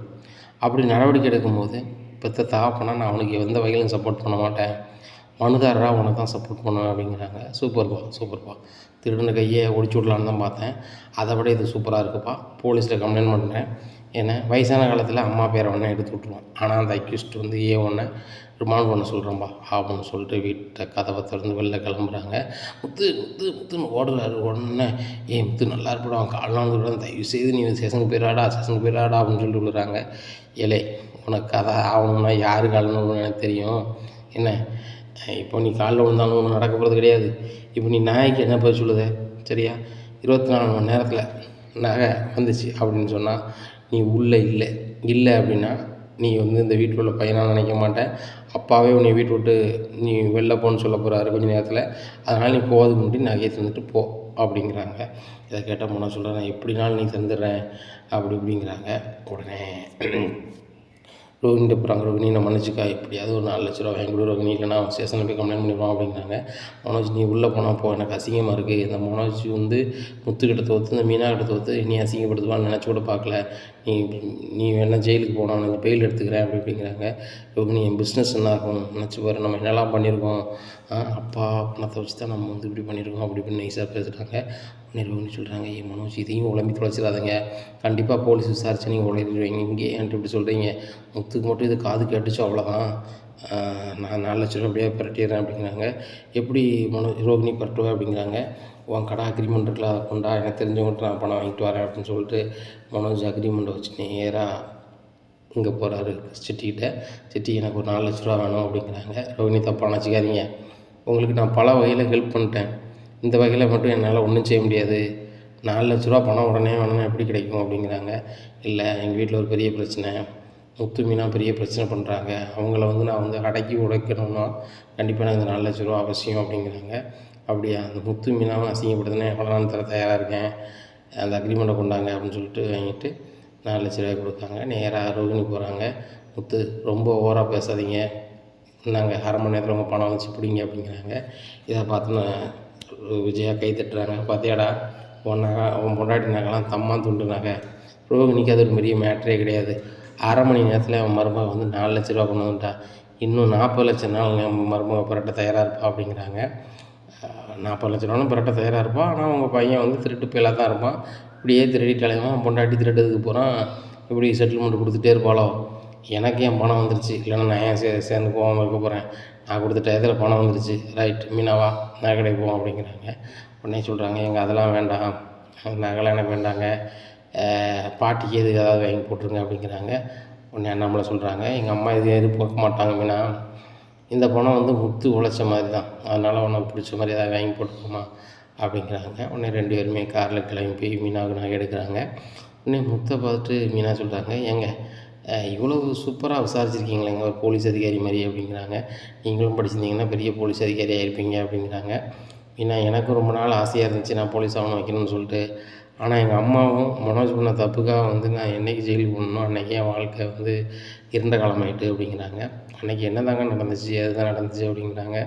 இல்லை மீனா அதை சொன்னால் நீ ரொம்ப வேதனைப்படுவ அப்படிங்கிறாங்க. என் பொண்டாட்டியாக நினச்சா சொல்லுங்கள் அப்படிங்கிறாங்க. கண்டிப்பாக மீனா ஒரு நாள் நீ சொல்ல தான் போகிறேன் அவன்கிட்ட, நான் உண்மையை சொல்லுவேன் கண்டிப்பாக. நீ என் பொண்டாட்டி அதில் மாற்றிக்கிறது இல்லை. உன் சொல்லுக்கு மரியாதை கொடுத்தா நான் வந்து மனோஜ் வந்து ஒன்றுமே செய்யலை, அம்மாவையும் நான் ஒன்றுமே பண்ணலை, உனக்கே தெரியும் சரியா, அந்ததே உனக்கு தெரியும் நான் உன்னை எந்தளவுக்கு நேசிக்கன்னு சொல்லிட்டு அப்படிங்கிறாங்க. அதே நகை கடைக்கு போகிறாங்க. போயிட்டு இந்த மாதிரி நகை எடுக்கணும் அப்படிங்கிறாங்க. என்ன தம்பி நகை விற்கணும்னு சொன்னீங்க, இப்போ நகை எடுக்கணுங்க அப்படிங்கிறாங்க. இல்லை என்னாச்சு, உங்களால் எனக்கு ஒரு நன்மை தான் நடந்திருக்கு அப்படிங்கிறாங்க. என்ன நன்மை அப்படிங்கிறாங்க. ஒன்றும் இல்லைண்ணே, புதுசாக நகை எடுக்கணும்ண்ணே அப்படிங்கிறாங்க. உடனே மீனாவுக்கு நகை எடுக்கிறாங்க. உடனே மீனா எனக்கு அது வேண்டாம் இது வேண்டாம் அப்படிங்கிறாங்க. ஒரு முத்து சூப்பராக செலெக்ஷன் பண்ணி ஒரு நகையை எடுத்து கொடுக்காரு. உடனே இதை போட்டு வராங்க வீட்டுக்கு. வந்தோடனே அண்ணாமலை காலில் விழுந்து ஆசீர்வாதம் வாங்குறாங்க. முத்து மீனா உன்னையும் பார்க்கவும் ரொம்ப அழகாக இருக்குது, மீனாவை பார்க்கும்போது மதுரை மீனாட்சி மாதிரியே இருக்குது, ரொம்ப சந்தோஷமாக இருக்குது அப்படி இப்படிங்கிறாங்க. உடனே ஆமாம் இந்த நகை கடைக்கு ரொம்ப போராடிருக்காரு என் வீட்டுக்காரு, அதனால் அவர் வந்து இதை உழைச்சி தான் என் கழுத்தில் போட்ட மாதிரி நினச்சிக்கிறேன் அப்படிங்கிறாங்க. இன்னும் விஜயா சொல்கிறாங்க, வீட்டு நகையை போட்டுட்டு இவ்வளோ பில்டப்பு பாரு அப்படிங்கிறாங்க. அத்தை உங்களால் எப்படி இப்படி பேச முடியுது, திருடுறதுக்கு உடந்தையாக இருக்கீங்க, ஒரு திருடனுக்கு அம்மாவாக இருக்கீங்க, ஆனால் இவ்வளோ வாய் வக்கனையாக பேசுகிறீங்களா அத்தை அப்படிங்கிறாங்க. இதை கேட்ட விஜயாவுக்கு சாய் நம்மளை வந்து அவள் வந்து செருப்பை கலத்தி காமிச்ச மாதிரிலாம் அசிங்கமாக இருக்குது அப்படின்னு சொல்லிட்டு ரொம்பவே ஃபீல் பண்ணுறாங்க. இந்த சூழ்நிலையில் ரோகிணி வராங்க. அத்தை உங்கள் வீட்டில் இருந்துக்கிட்டு அவங்க உங்களை அசிங்கப்படுத்துகிறாங்க, உங்கள் பையனை அசிங்கப்படுத்துகிறாங்க, நீங்கள் ஏன் அப்படி பார்த்துட்ருக்கீங்க அப்படிங்கிறாங்க. ரோகிணிமா இது எல்லாமே மனோஜோல தான், நான் எப்படி மனோஜோல தான் நான் கடுப்பாக இருக்கணும், நீ மட்டும் பணத்தை கொண்டு கொடுக்கலன்னா அந்த வீட்டு விட்டே அனுப்பி விட்ருப்பாங்க, இனிமையாவது ஒழுங்காக இருப்பானான்னு கேளு, அந்த கடையை வச்சு முன்னேற முடியுமா முன்னேற முடியாதான்னு கேளு, இல்லைன்னா பேசாமல் எங்கேயாவது கூலி வேலைக்கு போக சொல்லு அப்படிங்கிறாங்க. உடனே அப்படி தான் செய்யணும் ஆண்டி, கடையை நான் தான் பார்க்க போகிறேன், அவரை நம்பி விட்டால் சரி வராது அப்படிங்கிறாங்க. உங்கள் அப்பா தான் பணம் கொடுத்தாருனால நீனே பண்ண போறியாம்மா அப்படிங்கிறாங்க. இல்லை ஆண்டி அவரை நம்பினா சரி வராது, நான் தான் கடையை பார்க்க போகிறேன் அப்படிங்கிறாங்க. அப்போ நான் வேணா பார்லரில் போய் உட்காந்து பார்லரை பார்த்துக்குறேம்மா, அங்கே தான் வேலைக்கு ஆள் வச்சிட்டலாம் அப்படிங்கிறாங்க. இல்லை ஆண்டி வேலைக்கு பார்க்குறவங்களாம் கரெக்டாக பார்த்துப்பாங்க அப்படிங்கிறாங்க. இல்லைம்மா நான் என்ன சொல்கிறேன், மனோஜ் வந்து கொஞ்சம் பொறுப்பு இல்லாமல் இருக்கான், அதனால் நீ ஃபர்னிச்சர் கடையை பார்த்துக்க, நான் பார்லரை பார்த்துக்கிறேன் சரியா, நாளைக்கு காலையிலே நான் வந்து எங்கே போயிடுறேன், பார்லர் கல்லாவுக்கு போயிடுறேன், நீ வந்து மனோஜ் கடைக்கு போயிரு அப்படிங்கிறாங்க. இல்லை ஆண்டி நான் மனோஜே கடையை பார்த்துக்கிட்டு நான் பார்லர் போயிடுறேன் அப்படிங்கிறாங்க. ஏம்மா நான் பார்லர் போகக்கூடாதுன்னு சொல்கிறேன், என் பேர் எடுத்ததுனால உனக்கு வந்து அந்த கடையில் நான் இருந்தால் மரியாதை இருக்காதுன்னு நினைக்கியாம்மா, அதெல்லாம் ஒன்றும் இல்லை, என் பேர் இருக்கலாட்ட என்ன, என் பேரை சொல்லி நீ நல்லா தான் சம்பாதிக்கல, அதில் எனக்கு பங்கும் தர, இதனால் எனக்கு சந்தோஷமாக தான் இருக்குது, ஒன்றும் பிரச்சனை இல்லைன்னா ஒன்றும் நினைக்கல, நான் நாளைக்கு காலையிலே வந்து நான் பார்லருக்கு போய் கல்லால் உட்காந்துக்கிறேன் அப்படிங்கிறாங்க. இன்னும் வேறு வழியே இல்லாத ரோகிணி சரி ஆண்டி அப்படின்னு சொல்லிட்டு ஒரு மாதிரி இருக்காங்க. மறுநாள் காலையிலே விடியுது. விடிஞ்சோடனே ரோகிணி யார்கிட்டையுமே சொல்லாமல் பார்லர் பார்த்து போயிடுறாங்க. காலையில் ரோகிணியும் தேடி வராங்க. டேய் உன் பொண்டாட்டி எங்கே அப்படிங்கிறாங்க. ஏம்மா எந்திரிச்சு பார்க்கும்போது அவள் இல்லை அப்படிங்கிறாங்க. என்னடா சொல்கிற அப்படிங்கிறாங்க. அவளுக்கு ஃபோன் அடிட்டா அப்படிங்கிறாங்க. மனோஜ் ஃபோன் அடிக்கிறாங்க. ரோகிணி எங்கே இருக்க அப்படிங்கிறாங்க. எங்கே பார்லரில் இருக்கேன் அப்படிங்கிறாங்க. உடனே ஏம்மா பார்லரில் இருக்காளாம், காலையில் ஏதோ வேலையாக போயிட்டாலாம் அப்படிங்கிறாங்க. டேய் இன்றைக்கி நான் வந்து உன் கடைக்கு அவள் வாரேன்னு சொன்னால், நான் ரோகிணி கடை பார்லர் கல்லாவுக்கு போகிறேன்னு சொன்னேன், ஏன்டா அவன் பொண்டாட்டி இப்படி இருக்கா, அவள் கல்லாலவே நான் இருக்கக்கூடாதா அப்படிங்கிறாங்க. ஏம்மா அவளுக்கு வந்து எப்போவுமே பிஸியாக இருப்பா, அங்கே போய் இருந்தால் வேலை எதுவும் இடைஞ்சலாக இருக்குன்னு நினைக்காளோ நம்ம தெரில அப்படிங்கிறாங்க. அவள் தாண்டா சொன்னான், மனோஜ் நம்பி நம்ம நான் பிஸ்னஸ் விட மாட்டான்டி, நானே போய் கல்லால் இருக்க போகிறேன், அது போக வந்து பார்லரை வந்து பார்க்குறதுக்கு ஆட்கள் அங்கங்கே செட் பண்ணிட்டேன் அப்படி இப்படின்னு சொன்னேன். நான் எதுக்கு பணம் விஷயத்தில் அடுத்தவங்களை நம்புகிறேன், நானே போய் இருக்கேன்னு சொன்னேன், ஆனால் வந்து காலையில் அங்கே போயிருக்காளே அப்படிங்கிறாங்க. இல்லைம்மா பார்லர் வேலை அப்படி கிடையாது. யாராவது முக்கியமான கஸ்டமர் வந்து ஒரு மந்திரியோட பொண்டாட்டியோ, பெரிய பெரிய அரசியல்வாதியோட பொண்டாட்டியோ, பெரிய ஆஃபீஸரோட பொண்டாட்டியோ திடீர்னு வந்து உங்கள் பார்லரில் இருக்கேன் சீக்கிரம் வாங்க, நீங்கள் தான் எனக்கு பண்ணி விடணும்னு சொன்னால் போய் தினமும் ஆகணும். அதை வச்சு நம்மளுக்கு நிறைய வருமானம் வரும், அது போக பழக்கவழக்கம் பயங்கரமாக வருமா அப்படிங்கிறாங்க. ஓ அப்படியாடா, அதான் போயிருக்காளோ, சரி சரி, பெரிய மந்திரி வீட்டுக்காரங்க பெரிய ஆஃபீஸர்லாம் வந்தாங்கன்னா அவ்வளோதான், பெரிய இது செஞ்சு கொடுத்தா தான் நல்லாயிருக்கும், சரி சரி அதான் நீ விட்டு போயிட்டாளா அப்படி இப்படின்ட்டு இருக்காங்க. ரோகிணி ஃபோன் அடிக்கிறாங்க வச்சியா, ரோகிணி நீ போனதில் எனக்கு சந்தோஷம் தான் அப்படிங்கிறாங்க. என்ன ஆண்டி சொல்கிறீங்க அப்படிங்கிறாங்க. இல்லைம்மா, நீ முன்னாடி போய் அந்த ஆஃபீஸர் ஒய்ஃப்லாம் நீ பண்ணையில் வந்து நானும் வந்தேன்னா என்னை வந்து மாமியார் நீ அறிமுகப்படுத்துவேன், எனக்கும் பெருமையாக இருக்கும்லாமா, நான் தான் அங்கே வரேன் அப்படிங்கிறாங்க. அத்தை நீங்கள் இங்கே வர வேண்டாம், வைக்க வேண்டாம் அப்படிங்கிறாங்க. இல்லை இல்லை வரேன் அப்படின்ட்டு அங்கே போகிறாங்க. அந்த சூழ்நிலையில் அந்த பார்லர் ஓனர் வந்துடுறாங்க. ஓனர் வந்தோடனே என்ன ரோகிணி என்ன வேலை நடக்கா அப்படின்னு கேட்குறாங்க. உடனே ஒருவேளை இவங்க தான் பெரிய ஆஃபீஸரோட ஒய்ஃபாக இருப்பாங்களோ அப்படின்னு சொல்லிட்டு வணக்கம் மேடம் அப்படிங்கிறாங்க. வணக்கம் அப்படிங்கிறாங்க. இது யார் அப்படின்னு கேட்குறாங்க. அப்படின்ட்டு எங்கள் அத்தை மேடம் அப்படிங்கிறாங்க. அப்படியா, சரி சரி அப்படின்னு சொல்லிட்டு உள்ளே போகிறாங்க. உடனே ரோகிணிகிட்ட போ பெரிய ஆஃபீஸர் பொண்டாட்டில் நீ சீக்கிரம் அவங்களுக்கு போய் வேலை பாரு அப்படிங்கிறாங்க. ஆமாம் சார், அவங்க பெரிய கோபக்காரங்க, அவங்க வீட்டுக்காரர் வந்து பெரிய ஆஃபீஸர் போலீஸில், அதனால் அவர்லாம் இப்போ கொஞ்சம் நேரத்தில் வந்துடுவார். அதனால் நிறைய கூட்டம் இருந்துச்சுன்னா அவங்க ஏன் நிறைய கூட்டம் இருக்கிறதுக்கு கடைக்கு போகிறீங்க, வைக்கிங்க, கடைக்கு போனால் 10,000 ஒரு ஆளுக்கு ஒரு கஸ்டமராக இருந்து நம்ம கொடுக்கோம், நம்மளுக்கு மரியாதை கிடையாதா அப்படின்னு சொல்லுவாங்க ஆண்டி அப்படிங்கிறாங்க. அப்படியா, ஒரு ஆள் பார்த்துட்டு அவங்க பண்ணதுக்கு 10,000 தருவாங்களா, அதுவும் அவங்க வீட்டுக்காரே வருவாங்களா, சரி சரி நான் கிளம்புறேன், என்ன ரோகிணி போயிட்டு வரேன் அப்படிங்கிறாங்க. ஆண்டி இதை வச்சுக்கோங்க ஆட்டோவுக்கு அப்படிங்கிறாங்க. சரிம்மா நான் போயிட்டு வரேன்னு சொல்லிட்டு போகிறாங்க. இந்த சூழ்நிலையில் பார்வதி ஒரு கோயிலுக்கு போய்ட்டு நடந்து வராங்க. என்ன பார்வதி எங்கே போய்ட்டு வர அப்படிங்கிறாங்க. கோயிலுக்கு தான் அப்படிங்கிறாங்க. நீ எப்போ கோயிலுக்கு போனாலும் என்ன தானே கூப்பிட்டு வருவேன், ஏன் இப்போ ஒத்தியில் போகிற அப்படிங்கிறாங்க. இல்லை உன் வீட்டில் முத்து ஒவ்வொரு நாளும் ஒவ்வொரு விசாரணை பண்ணிகிட்டு இருக்கான், அதனால் என்ன விசாரணை நீ பண்ணணும்னு தெரியல, அதனால் உன் வீட்டு பக்கத்துலேயே வரமாட்டோம்மா, நீ எதுவும் பேசணுமா என் வீட்டுக்கு வந்துட்டு போ, அது போக முத்துக்கு தெரியாமல் வந்துட்டு போ அப்படிங்கிறாங்க. என்ன பார்வதியும் பேச்சே வித்தியாசமாக இருக்குது அப்படிங்கிறாங்க. இல்லை, தப்பு பண்ணது நீனும் மனோஜும், அவங்க என்னைய வந்து என்கொயரி பண்ணிகிட்டே இருக்காங்க, ஒருவேளை நானும் உங்களுக்கு கூட சேர்ந்து கூட்டு சதி பண்ணுவோம்னு சொல்லி என் மேலேயும் கம்ப்ளைண்ட் பண்ணாங்கன்னு வச்சுக்கோ, நாளைக்கு நான் அந்த கடைசி காலத்தில் உள்ளேருந்து களி திங்க முடியாதும்மா, களி திங்கக்கூடிய தகுதியும் தன்னம்பிக்கையும் உனக்கும் மனோஜுக்கு தான் இருக்குது, அதனால் வந்து நீ தயவுசெய்து முத்துக்கு தெரிய மாதிரி என் வீட்டுக்கு வராத, நானும் உன் வீட்டுக்கு வரமாட்டேன் அப்படிங்கிறாங்க. என்ன பார்வதி, நம்ம இவ்வளோ நாள் பழக்கத்தை இப்படி சொல்லுது அப்படிங்கிறாங்க. இல்லை விஜயா, முதல்லாம் நீ பரவாயில்லாமல் இருந்தேன், இப்போ ரொம்ப கொடூரமாயிட்ட, சொந்த வீட்டுக்குள்ளேயே நகையை எடுத்து திருடுறது, அந்த நகையை திருடிட்டு வேறு நகையை மாற்றி வைக்கிறது, இதெல்லாம் நீ மேட்சால்கிட்ட செஞ்சால் என்ன நடக்கும், நீ இந்த நிமிஷம் இங்கேருந்து பேசிட்டு நிற்பியா, ஜெயிலில் தான் இருந்திருப்பேன், ஆனால் உன் பிள்ளையாகவும் மருமகளாகவும் இருக்க போய் அவங்க பாட்டில் இருக்காங்க, அதே இடத்துல மனோஜ் ரோகிணியோ சுருதி ரவியோ இருந்திருந்தாங்கன்னா எங்கள் நகை மாறிடுச்சுன்னு சொல்லி நேராக ஸ்டேஷனுக்கு போயிருப்பாங்க, ஸ்டேஷனில் போய் கம்ப்ளைண்ட் பண்ணியிருப்பாங்க, போலீஸும் உண்மையை கண்டுபிடிச்சி உன்னையும் மனோஜையும் லாடம் கட்டியிருப்பாங்க அப்படிங்கிறாங்க. என்ன பார்வதி நீனே இப்படி பேசுகிற அப்படிங்கிறாங்க. உண்மையை தான் சொல்கிறேன், நான் பொய்யா சொல்கிறேன் அப்படிங்கிறாங்க. நீ எங்கே போய்ட்டு வர அப்படிங்கிறாங்க. ஏன் மருமக பார்லருக்கு அப்படிங்கிறாங்க. ஏன் போனால் வந்துட்டு அப்படிங்கிறாங்க. இல்லை, அங்கே பெரிய ஆஃபீஸரோட பொண்டாட்டி வந்து பார்லருக்கு வந்திருக்காங்க, அவங்க வந்து ஒரு கஸ்டமரே வந்து 10,000 கொடுப்பாங்களாம், அதனால் அவங்க ஆஃபீஸர் வீட்டுக்காரர் தான் வந்து கூப்பிட்டு போவாங்களாம், அதனால் வந்து யாரும் யாரும் கூட்ட இருக்கக்கூடாதுன்னு நினைப்பாங்களாம், அதான் வீட்டுக்கு கிளம்புறேன் அப்படிங்க. இப்படி இல்லாமல் இருப்பாங்க, 10,000 கொடுப்பாங்களா, 10,000லாம் கொடுக்க மாட்டாங்களா அப்படிங்கிறாங்க. ஏன் கொடுக்க மாட்டாங்க, என் மருமகளே பெரிய கோடீஸ்வரி, அவள் பார்லர் வச்சு நடத்தலையா, அவள் கை வச்ச அந்த சாதாரண விஷயமா அப்படிங்கிறாங்க. அதுவும் சரி தான், அவள் போகலாம் அப்படி இப்படின்ட்டு இருக்காங்க. இங்கே மனோஜ் வந்து காரில் ரோட்டில் போகிறாரு. டே நில்லுடா அப்படிங்கிறாங்க. என்னம்மா இங்கே நடந்து போகிறீங்க 2 பேரும் அப்படிங்கிறாங்க. நீ எங்கடா போகிற கடையை விட்டுட்டு அப்படிங்கிறாங்க. இல்லைம்மா ஒரு வேலையாக போகிறேன் அப்படின்ட்டு சொல்லுறாரு. என்ன வேலை உனக்கு அப்படிங்கிறாங்க. ஒரு டீலர் பார்க்க போகிறோமா அப்படிங்கிறாங்க. சரி போ அப்படிங்கிறாங்க. மனோஜ் வந்து சம்பளம் கொடுக்கறதுக்கு காசு இல்லாமல் யார்கிட்டையாவது கடன் வாங்க முடியுமான்னு சொல்லிட்டு அங்கங்கே அலையிறதுக்காக போகிறாரு. வட்டிக்காரங்க யாரையாவது பார்க்கலாமா அப்படின்னு சொல்லிட்டு அலைகிறாரு. இதை அம்மாட்ட சொன்னால் சரி வராதுன்னு சொல்லிட்டு மாற்றி சொல்லிட்டு அவர் பாட்டில் போய்கிட்டு இருக்காரு. என்னை போகும்போது வீட்டில் இறக்கி விட்டு வீட்டில் இறக்கி விட்டு அவர் பாட்டில் போகிறாரு. மனோஜ் வீட்டுக்கு வந்துட்டு போ அப்படிங்கிறாங்க. இல்லைம்மா வேண்டாம், வேலையை பார்க்குறேன் அப்படிங்கிறாங்க. சரிடா, இப்படின்னா நீ பொழைச்சி கூடடா, நீ ரொம்ப பிஸியாக இருக்கா, நீனும் ரொம்ப பிஸியாக இருந்தால் ரொம்ப சந்தோஷம்டா அப்படி இப்படின்ட்டு போகிறாங்க. இந்த சூழ்நிலையில் மனோஜ் வந்து ஒரு வட்டிக்கு வாங்குறதுக்கு ஒரு ஆஃபீஸ் முன்னாடி நிற்காங்க. அப்போ அண்ணாமலை அந்த வழியாக வர்றாரு, அண்ணாமலையும் பரசும். அப்போ பரசு சொல்கிறாரு, அண்ணாமலை அது உன் பையன் மாதிரி இருக்கா பாரு அப்படிங்கிறாங்க. அண்ணாமலை உத்து பார்க்குறாரு, மனோஜ் இங்கே என்ன செய்கிறான் அப்படின்னு சொல்லிட்டு உத்து பார்க்குறாரு. அந்த ஃபைனான்ஸ் ஆஃபீஸ்க்குள்ளேயே போகிறாரு.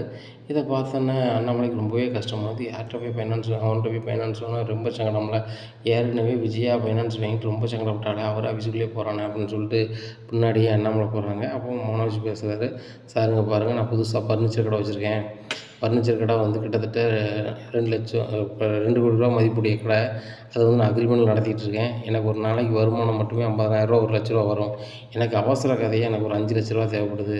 எனக்கு வேணும் அப்படிங்கிறாங்க. அவ்வளோ வரவங்களுக்கு ரூ. 5,00,000 பெரிய காசா அப்படிங்கிறாங்க. அப்படி இல்லை சார், திடீர்னு கதைக்கு வேணும் வைக்கணும் அப்படி இப்படிங்கிறாங்க. அப்போ அவங்க அக்ரிமெண்ட் பேப்பரை கொண்டு வாங்க அப்படிங்கிறாங்க.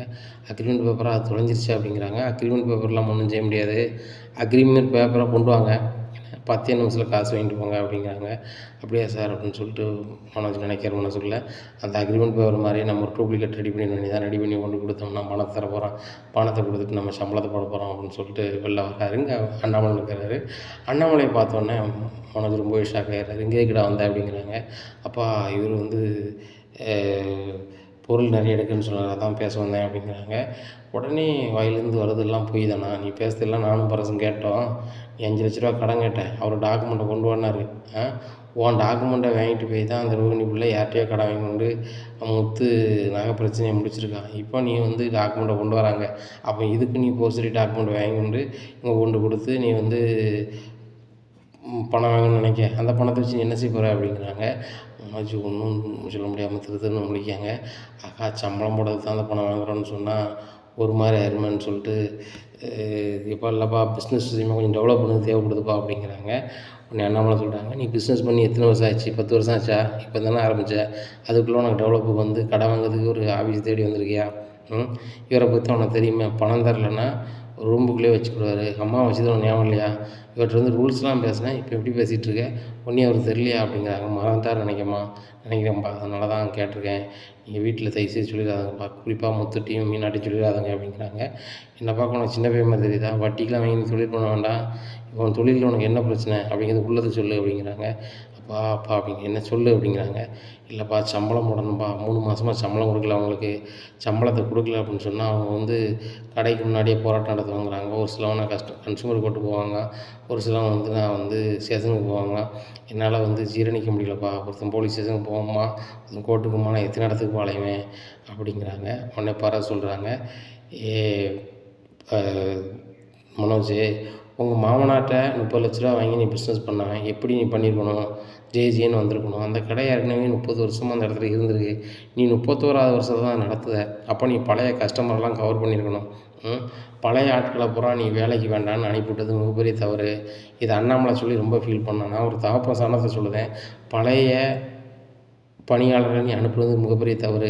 அவங்க இருந்திருந்தாங்கன்னா பழைய கஸ்டமர் பூரா அவங்களுக்கு தெரியும். அவங்கள பார்க்க அவங்க சூப்பராக எக்ஸ்பிளைன் பண்ணுவாங்க. அவங்கள பற்றி எல்லாருக்கும் தெரியும். அவங்க நாணயத்தை நம்பி வந்து வாங்குவாங்க. நீ புதுசாக அந்த இடத்துல உட்காந்து தொழில் பண்ண வந்திருக்க. அதே நேரத்தில் அதே இடத்துல வேறு ஸ்டாஃபை போட்டு நீ வியாபாரம் பார்க்க. அது எந்த அளவுக்கு பார்க்கணுன்னு எனக்கு தெரியல. நான் ஒரு 2-3 வாட்டி வரையில் ரொம்ப நேரம் கழித்து தான் கடை திறக்கப்பட்டுச்சு. எல்லா இடத்துலையும் கடை எவ்வளோ நேரத்துக்கு சீக்கிரமாக திறக்காங்களோ அது மாதிரி திறக்கணும். பொருள் வாங்குறவங்க வந்து காலையில் வாங்குவாங்களா மாலையில் வாங்குவாங்களான்னு தெரியாது. அவங்களுக்கு எந்த நேரம் தோதுப்படுதோ அப்போ வாங்குவாங்க. நீ வந்து ஏனா தானன்னு கடையை திறந்து அடைச்சா அது லாய்க்கப்படாதுல்ல தம்பி. அதனால தான் தம்பி உன் கடை வந்து வருமானத்தில் பின்னடைவு. நான் தொழில் தொடங்கும்போது கூட அந்த நினச்சேன், அந்த இடத்துல கடை இருந்த இடத்துல இந்த தம்பி ஆரம்பிக்கான் பெரிய ஆளாக வருவான் அப்படின்னு நினச்சேன். ஆனால் வந்து இன்றைக்கி வந்து சம்பளம் போடுறதுக்கே நீ வந்து 3 மாதத்தில் வந்து வட்டிக்கு வாங்கணும்னு நிற்கன்னா அந்த கடையை நீ எப்படி தம்பி நடத்த போகிற அப்படிங்கிறாங்க. உடனே அண்ணாமலையும் சொல்கிறாங்க, பரசு சொன்னதுக்கு மைண்டில் வச்சுக்க, இதான் உண்மை. நீ சம்பளம் போடுறதுக்கு நீ கடை வாங்கி இது பண்ணால் நீ ஜெயிக்கவே முடியாது. வீட்டுக்கு வா, இதுக்கு ஏதாவது வழி பண்ணுவோம் அப்படிங்கிறாங்க. அப்பா வீட்டுக்கு தெரிஞ்சால் முத்துக்கு தெரிஞ்சால் நீ ரொம்ப ஒரு மாதிரி பேசுவான்பா அப்படிங்கிறாங்க. கூட பிறந்த அண்ணன் தம்பி என்னத்தையும் பேசிட்டு போகிறான், சரியா? நீ வாழ்க்கையில் முன்னேறதுக்கு தான் அவன் வந்து அவன் கிண்டல் மூலமாகவும் வழி பண்ணுவான். நீ வந்து அவன் ஏதோ பண்ணுறான் வைக்கிறான் பேசுகிறான்னு சொல்லிட்டு நீ நினைக்க தேவையில்லை. என்ன வீட்டுக்கு வா, அவனுக்கு ஏதாவது ஒன்று வழி பண்ணுறேன் அப்படிங்கிறாங்க. இந்த சூழ்நிலையில் மனோஜ் வேலையை முடிச்சு வீட்டுக்கு வராரு. எல்லோரும் காலுக்கு வாங்க அப்படிங்கிறாங்க. காலுக்கு வராங்க. அப்போ வந்துட்டு ரோகிணியும் கூப்பிட்றாங்க. கூப்பிட்டுட்டு ரோகிணி அப்படிங்கிறாங்க, என்னம்மா அப்படிங்கிறாங்க. அவன் வீட்டுக்காரன் வந்து இன்றைக்கி ஒரு 5,00,000 ஒரு ஆள்கிட்ட கடன் வாங்க போனான்னு தெரியுமாம்மா அப்படின்னு கேட்குறாங்க. இதை கேட்ட ரோகிணி, என்ன அங்கிள் சொல்கிறீங்க, அப்படி பண்ணியிருக்க வாய்ப்பே இல்லையே அப்படிங்கிறாங்க. ஏம்மா முத்து தான் ஒவ்வொரு வாட்டியும் ஒவ்வொரு குறும்படம் காமிப்பான், அதை வச்சு தான் நமக்கு தெரியும் அப்படிங்கிறாங்க. அங்கிள் ஒன்றுமே வாங்கலை, இந்த முத்துக்கு தேவையில்லாதெல்லாம் உங்கள்கிட்ட சொல்லி மனோஜ் பேரை கெடுக்க பார்க்காங்க அப்படி இப்படிங்கிறாங்க. யாரும் கெடுக்க பார்க்கலாமா, நானே பார்த்தேன். ஏன்னா ஒரு ஃபைனான்சியர் ஆஃபீஸ் வாசலில் நின்றாங்க. ஃபைனான்சியர் ஆஃபீஸில் வாசலில் நிற்கான்னு போய் பார்த்தா அங்கே கடன் கட்டிகிட்டு இருக்கான். அவன் வேறு யாரும் கிடையாது, நம்ம விஜயாவை வந்து ரூமில் வச்சுட்டு பணம் தான் விடுவேன்னு சொன்னோம் அந்த ஆள்கிட்ட போய் பணம் கேட்குதுன்னு இருக்கான். அவரே எப்பேற்பட்ட ஆள், அவர்கிட்ட வந்து நான் கடையோட டாக்குமெண்ட்டை கொடுத்து வாங்கிக்கிறேன்னு சொல்லிட்டு வரான். விசாரித்து கேட்கையில தான் ஏன்டா அப்படி வந்து கலைஞ்சிட்ருக்கேன் கேட்கும்போது 3 மாதமாக கடையில் வேலை பார்க்குறவங்களுக்கு சம்பளம் கொடுக்கல வைக்கல. அவங்க வந்து கோர்ட்டுக்கு போகிறேன், போலீஸ் ஸ்டேஷனுக்கு போகிறேன், அங்கே போகிறேன் இங்கே போகிறேன்னு சொன்னோன்னே பயந்து போய் நான் வந்தேன்ப்பா அப்படின்னு சொல்கிறான். புதுசாக தொழில் பண்ணுறவன் வந்து கொஞ்சம் மேடு பள்ளங்கள் வரத்தான் செய்யும். ஆனால் இவ்வளோ மேடு பள்ளம் வராது. ஏன் இப்படி வருது, எதுக்கு வருதுன்னு சொல்லிட்டு அவங்க எல்லாத்துக்குமே தெரியும் அப்படிங்கிறாங்க. எதனால் அங்கிள் அப்படின்னு கேட்குறாங்க. அவன் புருஷன் வந்து நேரத்தோடு எந்திக்காமல் ஒரு சுறுசுறுப்பாக இல்லாதனால தான்மா காரணம். அதுபோக தொழிலில் வந்து ஒரு நேர்மை இருக்கணும், அந்த தொழிலில் ஒரு பணிவு இருக்கணும். தன்னை வந்து எவன் ஒருத்தன் முதலாளி நினைக்கிறானோ அவன் ஜெயிக்கவே முடியாது. அதுபோக வேலை பார்க்குற தொழிலாளர்களை வந்து ரொம்ப அவங்கள வந்து உயர்வாக நடத்தணும். அப்படின்னா தான் அவங்க நம்ம லாபம் வருது மாதிரி அவங்க உழைப்பாங்க. அவங்கள நம்மளை ஏனத்தான மாதிரி நம்ம நடத்தினோம்னா நம்ம வருமானத்தை அவங்க ஏனத்தான மாதிரி பண்ணி விட்ருவாங்க. இதான் உள்ளது. ஏன்னா மனோஜ்கிட்ட வந்து பிறப்புலேயே பணிவு இல்லை. இதுக்கு ஒரே வழி என்ன அப்படின்னு சொன்னால், அந்த கடையை அவங்க அப்பா பணத்தில் தான் வச்சு கொடுத்துருக்கேன். ஆனால் மனோஜ் நடத்த வச்சு பார்க்கும்போது அந்த கடையை அவன் நடத்துவாங்கிற அறிகுறியே இல்லை. அதனால் அந்த கடையை யார்கிட்டையாவது கொடுத்துட்டு உங்கள் அப்பா பணம் நட்டப்படாமல் பணத்தை வாங்கி உங்கள் அப்பாவுக்கே அனுப்பி விட்ரு. அதுதாம்மா நீ உங்கள் அப்பாவுக்கு செய்யக்கூடிய நன்றி கடன். அதுபோக உங்கள் அப்பா பணத்தை வச்சு இவன் வந்து ஏனாதானம் பண்ணி தோற்று போனான் அப்படின்னு சொன்னால், இவனை பெற்ற வகைக்கு என்னையும் என் பொண்டாட்டியும் என் மற்ற பிள்ளைகளையும் உன்னையும் கூட தப்பாக நினைக்க வேண்டிய சூழ்நிலை ஏற்படும். உங்கள் அப்பா இன்றைக்கி நிலைமைக்கு ஜெயிலில் இருக்காங்க. ஏன்னா என் மகளும் நல்லா இருக்காங்க அப்படிங்கிற நம்பிக்கையில் தான் இருப்பார். இப்படி மனோஜ் வந்து ஒவ்வொரு விஷயமாக தோற்றுக்கிட்டே வந்தான்னா சரி வராது. இப்போ இருக்க பிரச்சனை என்ன அப்படின்னா, சம்பளம் கொடுக்க வேண்டியது. இந்த சம்பளம் கொடுக்கறதுக்கு விஜயா நகையை நான் வாங்கி தரேன், அதை அடவோ விற்றுவோ சம்பளத்தை கொடுத்து முடிச்சுட்டு அந்த கடையை நல்லா யார்கிட்டையாவது கொடுங்க, நடத்துகிறவங்களாம் நல்லா நடத்தட்டும், சரியா? அதில் கிடைக்கிற பணத்தை உங்கள் அப்பா அக்கௌண்ட்டில் போட்டுவிட்டு உங்கள் அப்பா பணத்தை செட்டில் பண்ணுங்கள். அது மட்டும்தான் உங்களுக்கு தீர்வாக வரும். ஆனால் மனோஜ் நடத்தி அதில் லாபத்தை கொண்டு வந்து உங்கள் அப்பா பணத்தை திருப்பி கொடுக்க வாய்ப்பே இல்லை அப்படிங்கிறாங்க. உடனே மனோஜ் சொல்கிறாங்க, அந்த பணத்தை எதுக்குப்பா திருப்பி கொடுக்கணும் அப்படிங்கிறாங்க. டேய் மாமாட்ட நீ கடனாக தான் வாங்கியிருக்க அப்படிங்கிறாங்க. இல்லைப்பா அவங்க கிஃப்டாக தான் கொடுத்துருக்காங்க, பணம் ஏன் பணம் நான் ஏன்பா கொடுக்கணும் அப்படிங்கிறாங்க. ரோகிணி சொல்கிறாங்க, ஆமாம் அங்கிள் இந்த பணம் வந்து கிஃப்டாக தான் தந்திருக்காங்க, இதை கொடுக்க தேவையில்லை அப்படிங்கிறாங்க. அப்படி அவங்க சொல்லுவாங்க. ஆனால் வாங்கினவங்க நம்ம கொடுத்தா தான் மரியாதை. அதனால் வந்து அவங்க பணத்தை கொடுத்தாகணும். மனோஜும் ஏதோ ஒரு வகையில் தொழில் பண்ணுறான், ஜெயிச்சு வந்துடுவான், அப்படி ஆயிடுவான் இப்படி வருவான்னு நான் நினச்சேன். ஆனால் அவன் செயல்பாடு சுத்தமாக சரியில்லை. கூலி வீட்டுக்குள்ள நகை எடுக்கிறதும், வீட்டில் பொய் சொல்கிறதும், அதுபோக வந்து வட்டிக்காரன்கிட்ட போய் கடன் வாங்குறதும், அவனுக்கு போலியான ஆவணம் தயாரிக்க தயாராகிறதும் இப்படியே இருக்குது. அதனால் வந்து அந்த தொழிலை நடத்துவான் வைப்பாங்கிற நம்பிக்கையே இல்லை. அதுபோக பழைய கஸ்டமர்கிட்ட பூரா கெட்ட பேர் வாங்கியிருக்கான். அதனால் அந்த கடையை யார்கிட்டையாவது கொடுத்துட்டு பணத்தை வாங்கி உங்கள் அப்பாவுக்கு அனுப்புப்பார் ரோகிணி அப்படிங்கிறாங்க. ரோகிணி ரொம்பவே ஷாக்காக நிற்கிறாங்க. அப்போ மனோஜ் கேட்குறாங்க, அப்பா அந்த வீட்டுக்கு வந்த பிறகு நான் ஏதாவது நல்ல தீர்வு சொல்கிறேன்னு சொன்னீங்க, இதை சொல்கிறீங்க அப்படிங்கிறாங்க. இதாண்டா அதுக்குள்ளே தீர்வு. சம்பளம் போடுறதுக்கு நான் அவங்க அம்மா நகையை வாங்கி தந்து அதுக்கப்புறம் நீ தொழில் நடத்தினேன்னா அடுத்த மாதம் சம்பளம் போடுறதுக்கு நீ என்ன செய்வேன்? இந்த தொழிலை ரன் பண்ணக்கூடிய மைண்ட் உனக்கு இல்லை. தெரிஞ்ச தொழிலை விட்டவனும் கெட்டான், தெரியாத தொழிலை செஞ்சவனும் கெட்டான் அப்படின்னு சொல்லுவாங்க. உனக்கு எந்த தொழிலுமே தெரியல, அதனால் நீ எந்த தொழிலுமே செய்ய லாய்க்கில்லை. அதனால் வந்து அந்த தொழிலை செய்ய தெரிஞ்சவங்ககிட்டே கொடுத்து காசாகிரு, அதான் நல்லது அப்படிங்கிறாங்க. என்னை முத்து சொல்கிறாரு, நானும் இவனை பெருசாக எதிர்பார்த்தேன்பா, எப்படியாவது தொழில் பண்ணி ஜெயிச்சிருவான் அப்படின்னு நினச்சேன். வெட்டி பயலாகவே கிடக்கானே அப்படின்னு நினச்சேன். ஆனால் வந்து இவன் வந்து ஒரு காலமும் முன்னேற மாட்டான் அப்படிங்கிறது வந்து அவனுடைய ஒவ்வொரு செயலும் தெரியுது. ஒரு தவறை செய்யும்போது அதை நம்ம படும்போது திருந்தணும். பல தவறுகளை செஞ்சுட்டு அகப்பட்டுக்கிட்ட பின்னாடியும் மறுபடியும் இப்படியே செய்கிறான். இந்த திருட்டு கை இருக்க போய் தானப்பா இப்படி செய்கிறான் அப்படின்னு சொல்லிட்டு அந்த திருட்டு கையை ஒடிச்சிருந்தாரு. இதை பார்த்தோன்னா எப்பா அப்படிங்கிறாங்க. உடனே ஏங்க பாருங்கள், நீங்கள் இருக்கும்போது இப்படி பண்ண தான் பாருங்கள் அப்படிங்கிறாங்க. எனக்கே கடுப்பாக தான் இருக்குது விஜயா, என் உடம்புல மட்டும் திரும்ப இருந்தால் நானே இதை தான் செஞ்சுருப்பேன். அவனும் இவ்வளோ தான் பொறுமை காப்பான். அவன் பொண்டாட்டி நகையில் அவ்வளோ பொறுமையாக இருந்தான் பாரு. அவங்க மாமனார் பணத்தை வாங்கிட்டும் ஜெயிச்ச பாடில்ல, அசிங்கப்படுத்திகிட்டு இருக்கான் நம்ம குடும்பத்தையே அப்படின்னு சொல்லிட்டு அண்ணாமலை ரொம்பவே கோவப்படுறாங்க. இனி என்ன நடக்கும் இந்த அண்ணாமலை குடும்பத்தில் அப்படிங்கிறத பொறுத்திருந்து பார்க்கலாம். நம்ம சேனலை நீங்கள் மறக்காமல் லைக் அண்ட் சப்ஸ்கிரைப் பண்ணுங்கள். நன்றி, வணக்கம்.